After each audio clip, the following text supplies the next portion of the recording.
Hello, everyone. My name is Frances, and I'm 25 years old. 3 years ago, I had the joy of marrying the love of my life. Everything was progressing wonderfully, even though my husband is Spanish, and we initially faced the typical challenges of a language barrier. Out of deep love for him, I decided to secretly start learning Spanish to improve communication with him and his family.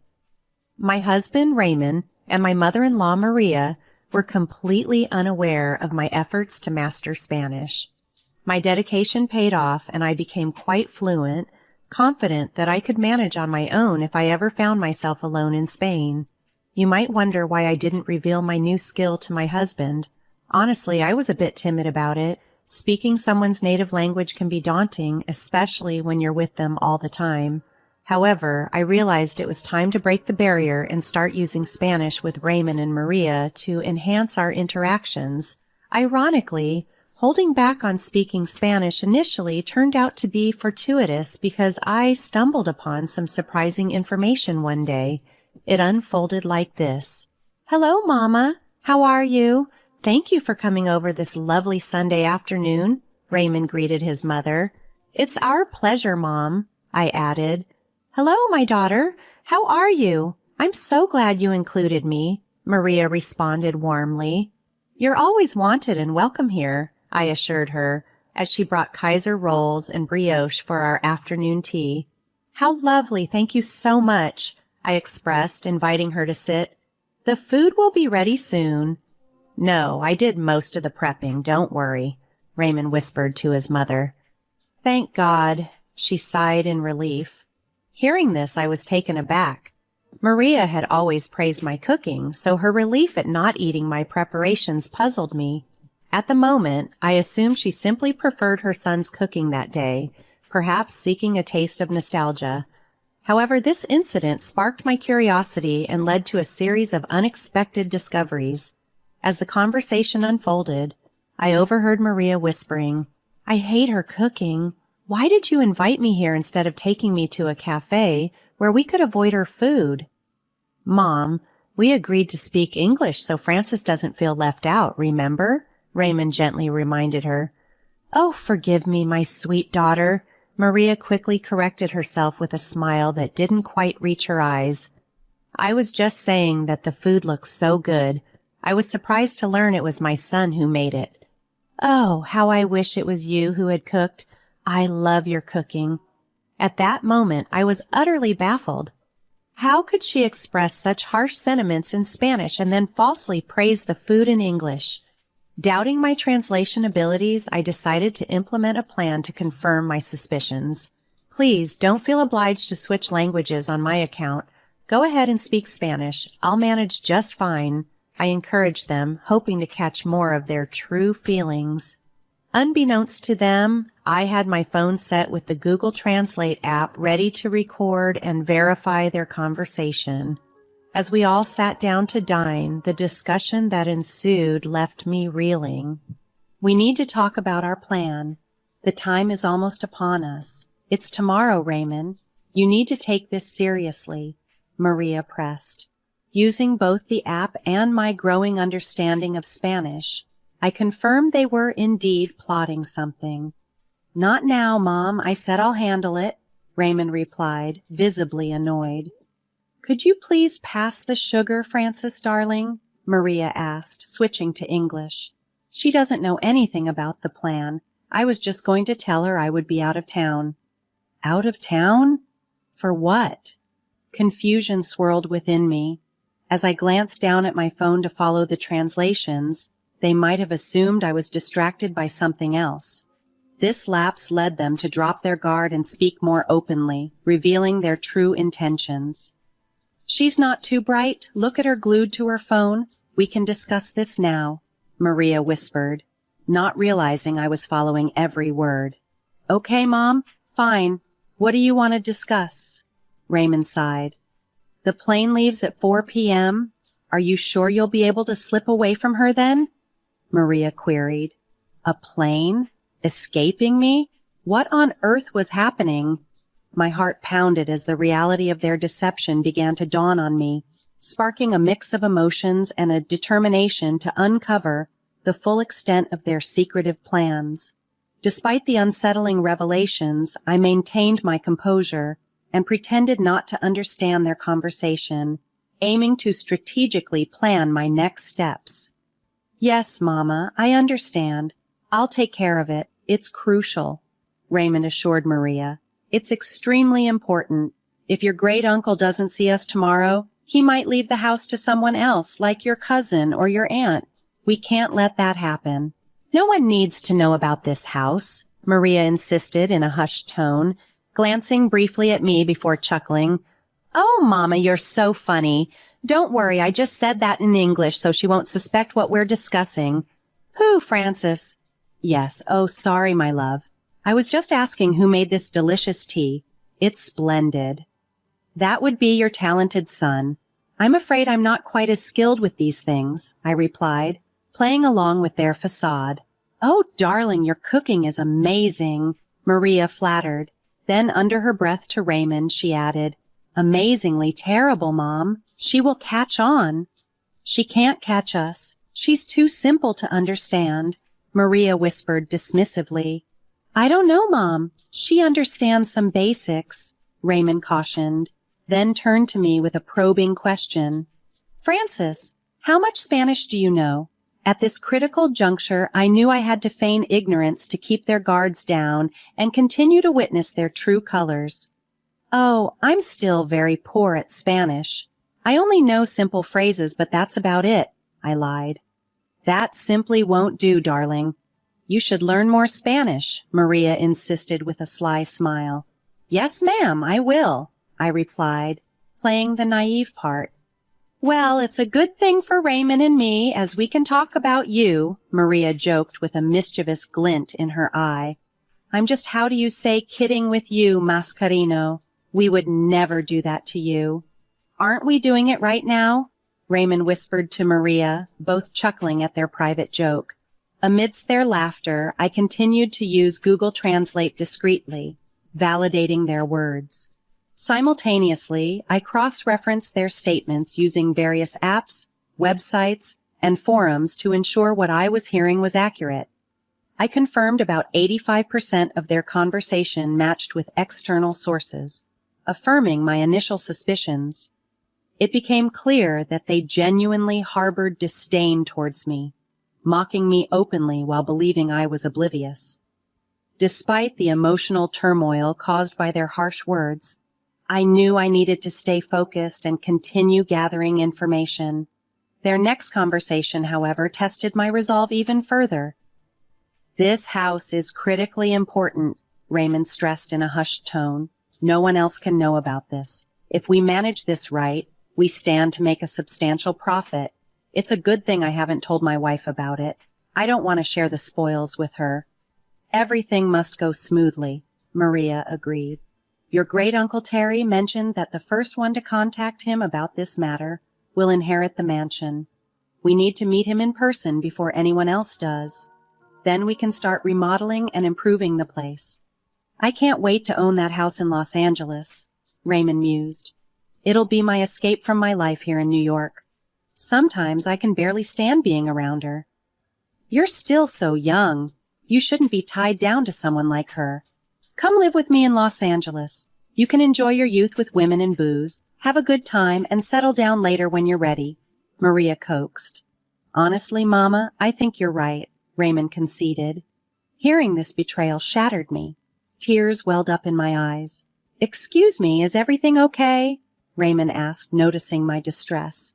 "Yes, I just need to grab something from the kitchen," I managed to say, excusing myself to avoid breaking down in front of them. Alone in the kitchen, I paced back and forth, trying to process the cruelty of their words. How could they speak so callously, knowing I was right there? Did they have no shame? As I tried to calm myself, a sudden opportunity presented itself when I spotted Maria's purse on the kitchen counter. Driven by a mix of hurt and determination, I decided to act. I carefully took her phone from her purse. Luckily, it was unlocked. Quickly, I sent Uncle Terry's number to my phone from her WhatsApp, and then deleted the message from her device, erasing any trace of my actions. It felt like I was moving on pure instinct, not fully understanding why I did it at the moment, but grateful that I had. Now, with Uncle Terry's contact in my possession, I started to formulate a plan. I wanted to confront these people, to expose their schemes and deceit in a way that would impact them as deeply as they had hurt me.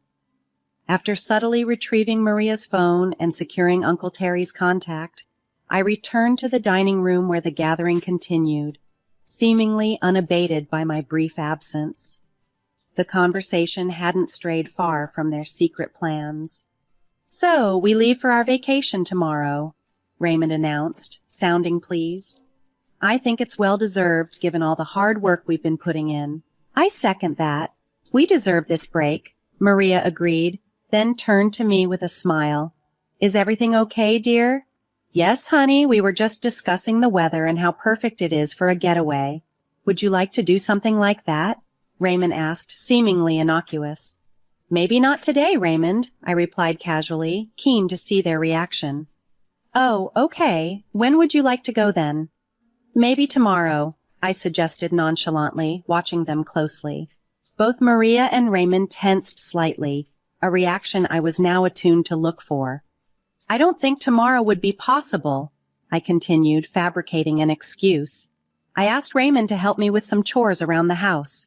"Oh, what things? Why is she asking so many questions?" Maria muttered under her breath. "Just moving things around," I said, trying to sound vague yet interested. "I can help also if you like," Maria offered, though her tone was forced. "That won't be necessary," I dismissed quickly. "See how nosy she is being? I don't like it one bit. You see why you have to leave this place," Maria whispered to Raymond, not realizing I could understand every word. "Don't worry, Mama, I've got this handled," Raymond assured her. Despite the stings of their words, I maintained my composure, smiling through the discomfort. I was still recording their conversation, capturing every detail until the very end. My proficiency in Spanish was solid, but I wanted to ensure I missed nothing critical. That night, I excused myself to the office under the pretense of needing to work. There, I replayed the audio I had recorded. My concerns about misunderstanding their Spanish were quickly dispelled. The clarity of their betrayal was stark. They planned to claim a house from Great Uncle Terry the next day, and their disdain for me was unmistakable, even discussing plans to leave me. A serendipitous bonus came when, during a moment of pacing in the kitchen, I inadvertently left my phone in the dining room, still recording. It captured Maria inquiring about Raymond's computer password and wanting to modify some details about their flight. With the password and flight details now in my possession, I had more leverage and information, further arming me for whatever actions I might decide to take next. I must have hit the jackpot when I logged into Raymond's computer. There, displayed prominently on the screen, were the flight details for the tickets he had booked. Overwhelmed by a mix of cunning and indignation, I couldn't resist the temptation to meddle. I changed the flight details, postponing their departure to the day after tomorrow. This small act of defiance was just the beginning of my plans. Having previously sent myself Great Uncle Terry's number, I was prepared to take the next step. "Hello, Uncle Terry, it's Frances," I greeted, my voice tinged with feigned cheerfulness. "Hello, darling. How are you? Is everything okay?" His voice came through, filled with concern. "Well, no, not really," I confessed, then proceeded to explain in detail the day's events. To bolster my case, I sent him the audio recordings of the conversations I had secretly captured, doubtful he would believe such deceit without proof. We ended the call briefly so he could listen to the recordings, and when we reconvened, his shock was palpable. "I don't even know what to say. How could Maria do this? And Raymond? They seemed so sweet and innocent when they were younger. How could they do this to you, to me?" he lamented. "I know, it's a lot to take in. It was shocking to me, too," I replied, grateful for his sympathy. "You've improved your Spanish. Well done," Uncle Terry complimented, trying to lighten the mood. Thanks, Terry, but now that we know this, what do we do? I asked, steering the conversation back to the pressing issue. Well, obviously they're not going to get the house, that's a fact. After hearing all of this, there is no way I would bestow such a lavish and honorable gift to people planning to misuse it with their evilness and foolishness, he declared firmly. Okay, I understand. It's your house, and you have every right to decide what you do with it, I acknowledged. Yes, surely I do. From now on, I will be ignoring their calls. Let's see how they feel about that, he resolved. Thank you again for listening, Uncle Terry. You are a kind and good-hearted person. Please don't let the ugliness of this world change that. I expressed my gratitude. Thank you for your time and willingness to hear me out. What you heard today couldn't have been easy. I applaud you for your stoicism and strength. Please take care of yourself, he replied, offering mutual support. Thank you, Uncle Terry. Good night and take care, I concluded, feeling a mix of relief and sorrow. With that conversation, I had effectively secured Maria and Raymond's downfall. The dominoes were all set. Now I just needed to wait for the right moment to tip the first one and watch the rest topple. Returning to the bedroom where Raymond was still fast asleep, the pain of betrayal gnawed at me. It hurt to know that my husband, whom I loved dearly, would treat me this way. If only he had expressed his feelings, perhaps we could have found a way to compromise, but instead, he chose a path marked by deceit, and now I was left to navigate the fallout. Having reached my limit of tolerance, I quietly took Raymond's phone and disabled his alarm. Without the alarm to wake him, I knew he'd oversleep significantly. Meanwhile, I packed my things and decided to move to a hotel for the night. Staying in the same house with him, knowing what I now knew, was unbearable. The next morning, chaos undoubtedly unfolded back at the house. I imagined Raymond waking up to a barrage of missed calls from his mother, frantically trying to pack last minute because he hadn't bothered the day before. The scene of his panic played vividly in my mind.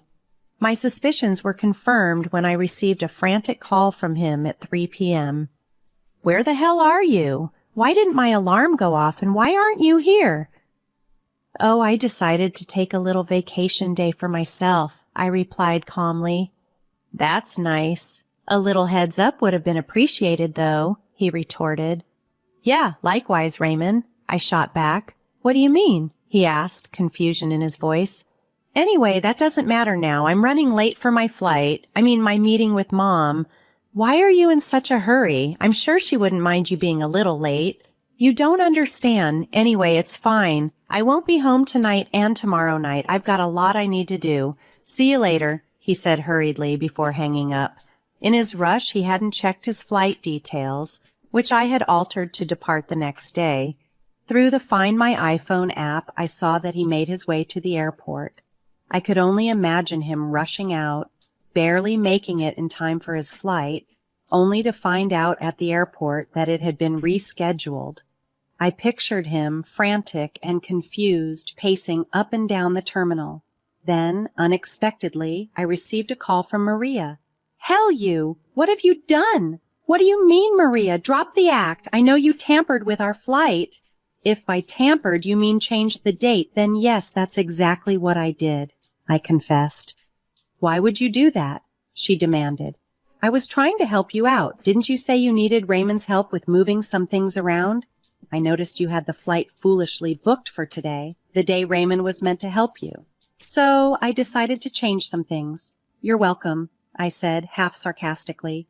"Raymond, come and talk to your wife," Maria shouted, clearly frustrated. As I hung up the phone, I felt a mix of relief and apprehension. I had set things in motion and disrupted their plans, and now I just had to wait and see how everything would unfold. Meanwhile, the distance provided me with the space to think about my next steps and how to handle the unraveling situation with my husband. Before I could react further, Maria's enraged voice boomed through the phone. "Before I reach through this phone and end this, Francis, I don't know what you've done, but you need to stop right now. Uncle Terry still isn't answering his phone," Raymond chimed in, sounding panicked. "Try again." He isn't answering because he doesn't want to talk to you, I shot back, my voice steady and confident. You can understand us? Every last word? Maria's tone mixed disbelief with fear. But how? Raymond demanded. I've been practicing, I stated plainly.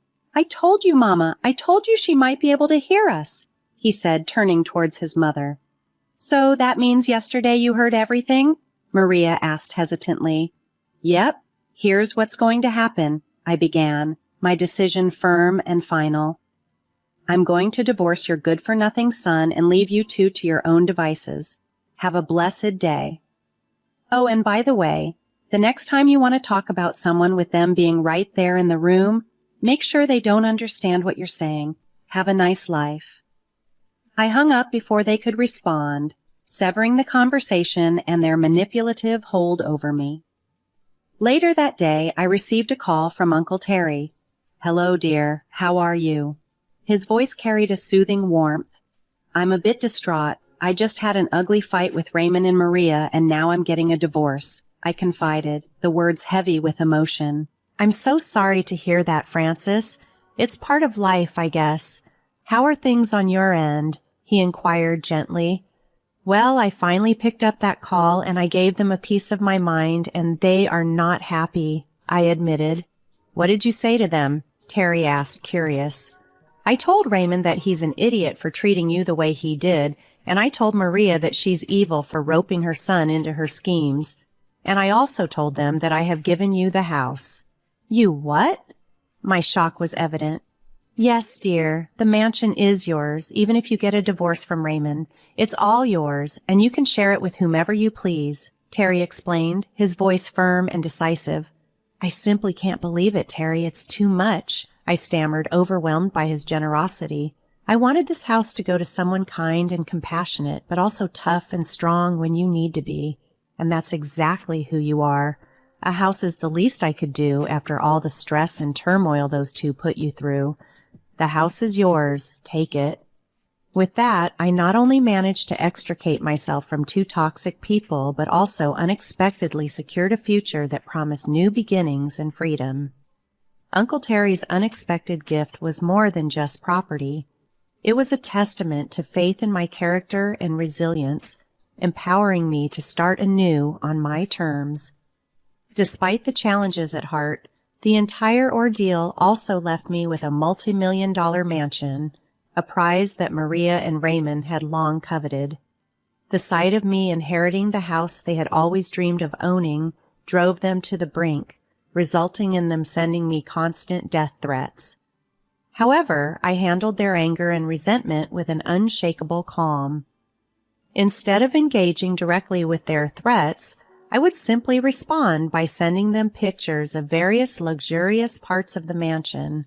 Each photo served as a stark reminder that the mansion was mine alone, not theirs. This form of silent but poignant revenge was profoundly satisfying. It was luxurious retribution, served cold.